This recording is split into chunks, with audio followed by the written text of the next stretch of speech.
Welcome to the Nutley Cisco Academy. Today we'll be discussing blockchain versus cloud storage. Our topic will be expansive. I have many people on this panel today, so let's begin with blockchain and what is it? So blockchain is a digital ledger that enables multiple parties to reach an agreement on the authenticity of a transaction in a decentralized manner. And cloud services? I think cloud services are pretty self-explanatory. So cloud storage is like having storage in a remote server, so far away. So you don't need hardware such as flash drives or hard drives. And this storage actually costs less than blockchain. And that was like the first topic that I really wanted to get into for this podcast or panel. And I kind of went on research. I compared some prices, like what are needed. So IBM blockchain, they actually need $250 per month starter. That's their starter plan, but then they need $1,000 per month, not a year, $1,000 per month for an enterprise plan. And actually, IBM also offers cloud storages. And I kind of brought up a graph. The people hearing this can't see it, but I can kind of show whoever is blockchain, and that you can actually see the prices are lower for each plan.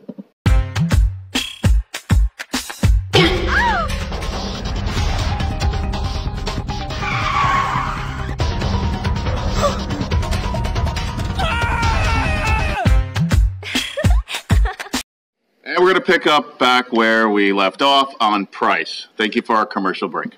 So continuing with price, you have to take into account that certain web services are privatized, which means certain companies will charge more or less.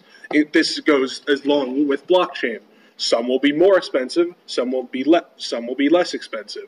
And this comes into to play when you're considering what you need. Do you need highly secure, no single points of failure system in blockchain, or are you okay with having a point of failure and it being less secure than it would be on blockchain by choosing web services? It's more expensive, sure, but it comes into respect on what you need. Yeah, I agree with that because it seems that the cloud is more susceptible to like leaks and stuff like that, which if you're a business can be a very big problem. That leaks are what lead to businesses collapsing underneath them and images being ruined and reputations.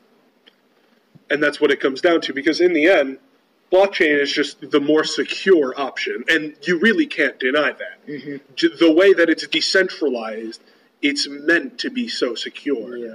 And web services has its plus, don't get me wrong. We use it all the time, and many companies use it. It's just not as secure. At the end of the day, cloud services are public, so just for the average person, like if you're really going to use cloud services, you're putting a lot of trust in your provider. And it's fair to question if you should even be putting that trust. And for more like high influence people, there have been several high profile like leaks of very sensitive information being leaked to the public. So I just see it as an unnecessary risk. Also, there is an enormous energy cost to using blockchain technology. As we all know, electricity isn't free, and blockchain is just like way too expensive to be used in like a large scale. A lot of electricity comes from burning coal, which releases a lot of green gases like that heat up the planet. And in this sense, blockchain will like literally cook the planet, which isn't really a positive. Just a real quick question. Do you know how that energy is dispersed? In the end, if you take the total calculation of energy used when creating a block in a blockchain, sure, it might be high, but the way it's distributed, only one person, it doesn't use that much energy for the individual. It's just many individuals, and that is what blockchain is about. Many people coming together to work on one thing. So total energy consumption might be very high, but to the individual, it is not comparatively that high. It's about the same. And consider what about the data servers and the server farms that web services have to use. They don't run, they need energy too, do they not? And they'd use probably even more because think, you have to cool the rooms that they're running. So in the end, the individual is using less power. There's more individuals, but can you say that the web services aren't using as much energy, or they're not getting it from the same burning of coal resources?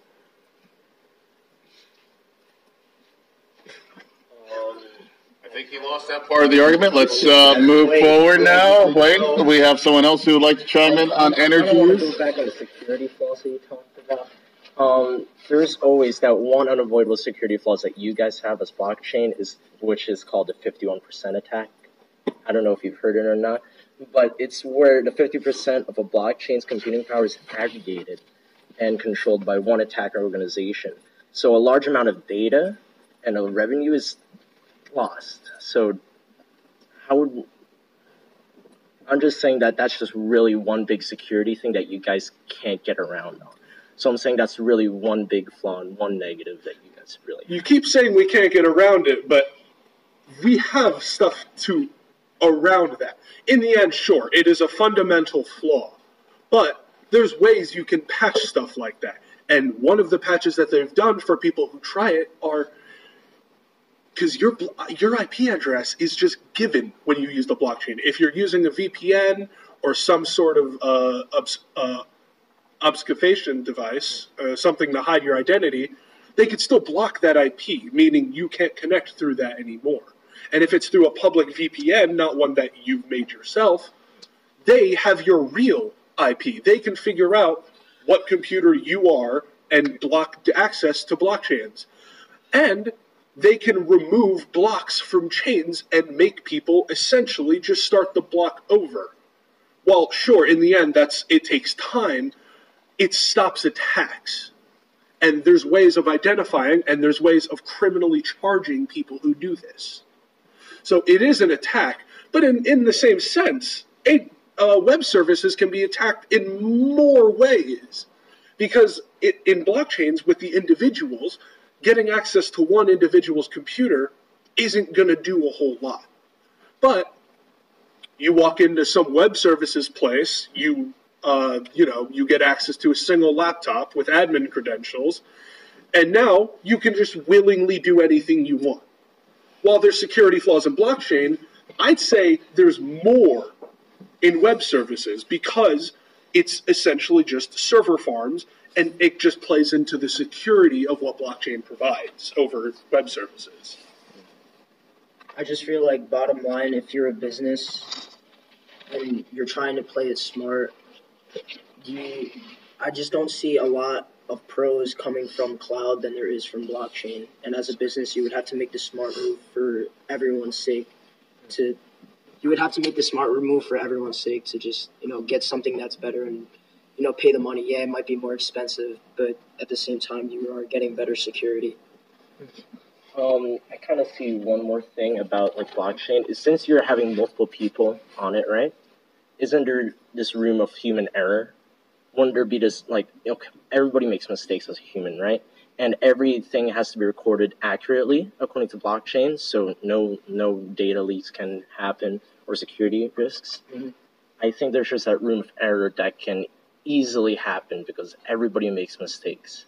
So I think that's just another security flaw that can happen as a business. I feel like that could go for anything. Yeah, but I'm saying that's just how these attacks can happen. It could be by your people, from your business. If I can say, what human aspect of blockchain are you talking about?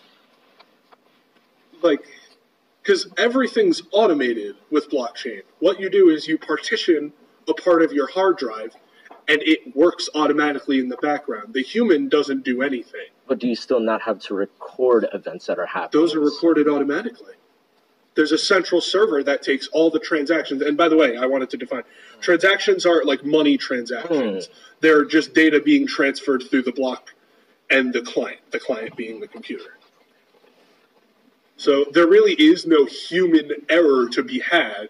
The most human error you can have is you turn off your computer and it doesn't work. And in that case, all you do is it just goes down the line, finds a free computer, and it continues from there. Blockchain, it's best for different companies that deal in legal, fintech, banking, or energy sector businesses because it deals best with private messages, text documents, and any certificates and even checks. So how it works is that blockchain encrypts each transaction data file, so the owner gets the public key to view the document, and he or she also gets a private key in order to modify the document.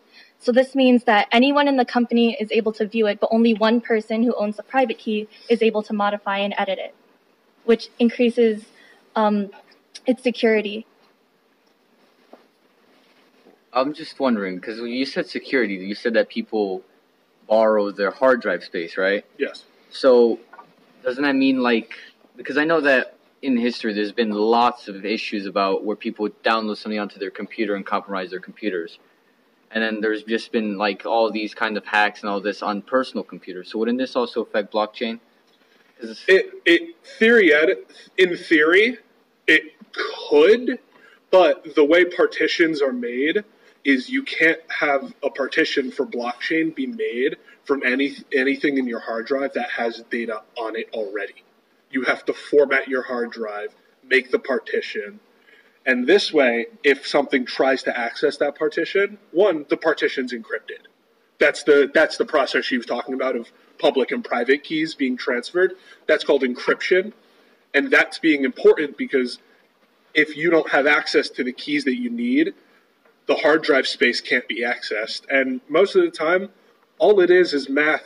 I mean, you can look at it, but all it's going to give you is a bunch of numbers that you could put in your computer, and instead of him getting to do the equation and getting his money, I mean, you can get it. I mean, but all he has to do is get another problem. I mean, getting access to that partition doesn't add a whole lot. What about just deleting it?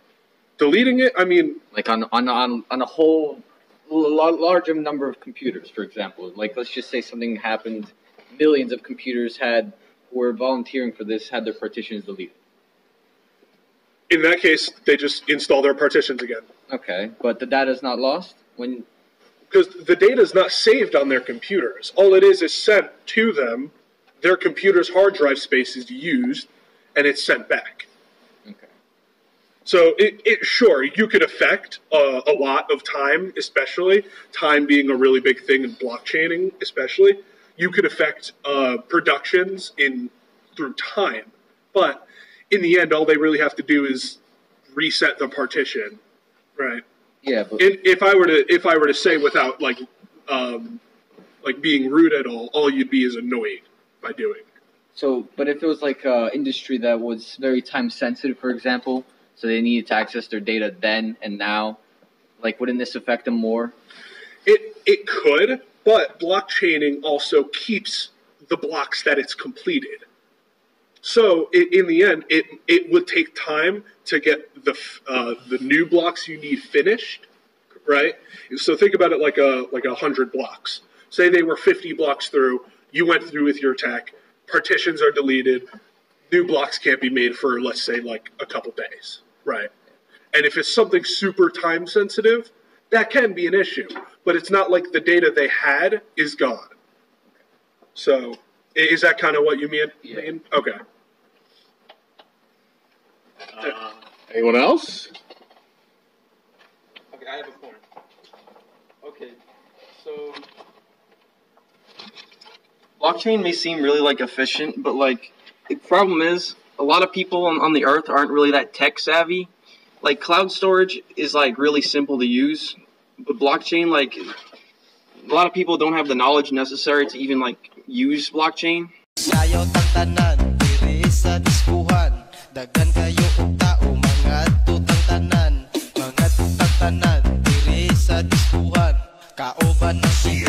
All right, and welcome back from our final commercial. Thank you very much. We're going to now continue with cloud services, but our last comments will be about blockchain. Don't get me wrong, I believe cloud services do have a place in here because I do believe for more simpler tasks they can be very useful. But in terms of complicated things where like the stakes are the highest and there's money on the line, I just believe block service is more convenient. But what about cloud services have shown that they can be used in high stake situations?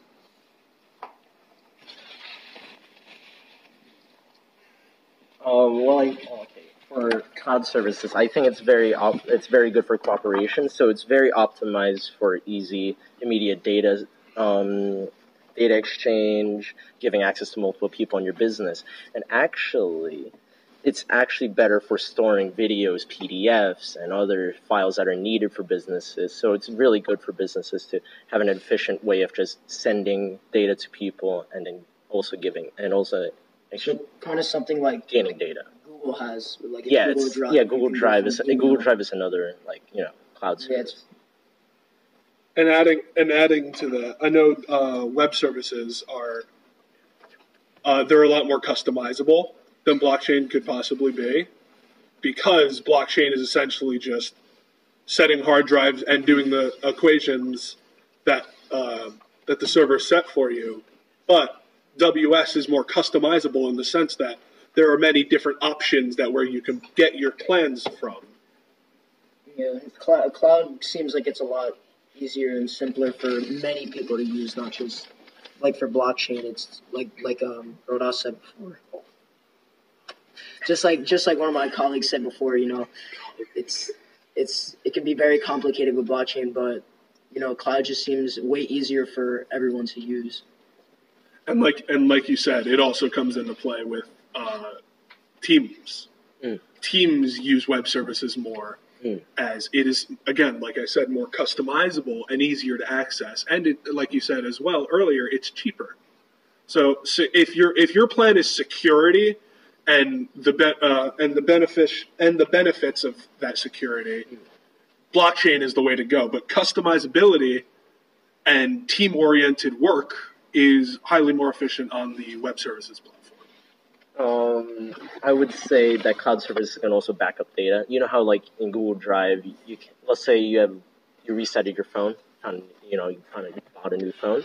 You can actually synchronize with Google Drive. Synchronize all your stuff back to your other phone. So sure, there's that security risk, but I think there's always that backup plan of just backing it up.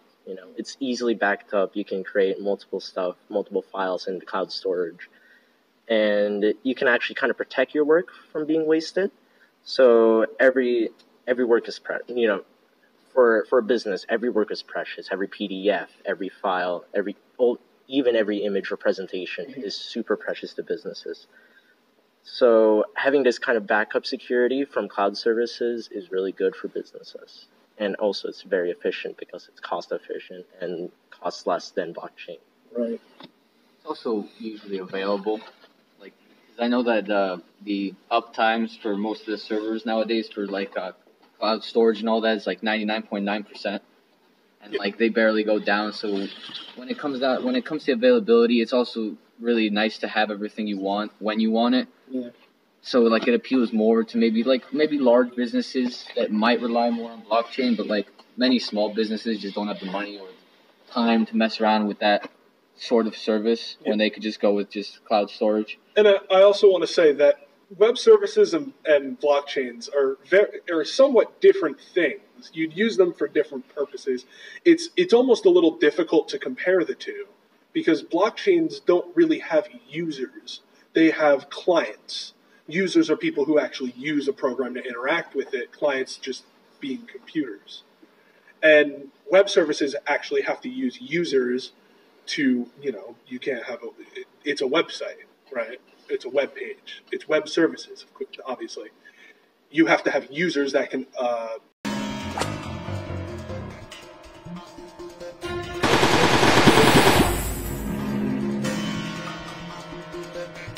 We're going to talk about the cloud services, which has not gotten much discussion today. So take it away, cloud services. So some cloud services are Microsoft Azure, Google Cloud, and AWS. An important thing to consider about cloud services is that you have access to automatic updates. So depending on your IT requirements, this may be included in your service fee. And also, depending on your cloud computing service provider, your system should be updated with the latest technology on a regular basis. And this can include up-to-date versions of software, as well as upgrades to servers and computer processing power. A pretty good advantage for cloud services is data redundancy and replication. Most of the cloud service vendors keep multiple copies of your data, even within a single data center. And because of this, you just have multiple copies of the same thing, so it's pretty durable. Your data is pretty safe. And some other options you can do with that is move some of the different copies of the data across different regions, so your data is it's really well backuped. It's really well protected. Okay, we're going to pick up this discussion at another time with blockchain and cloud services. Thank you. If you liked our podcast, please subscribe.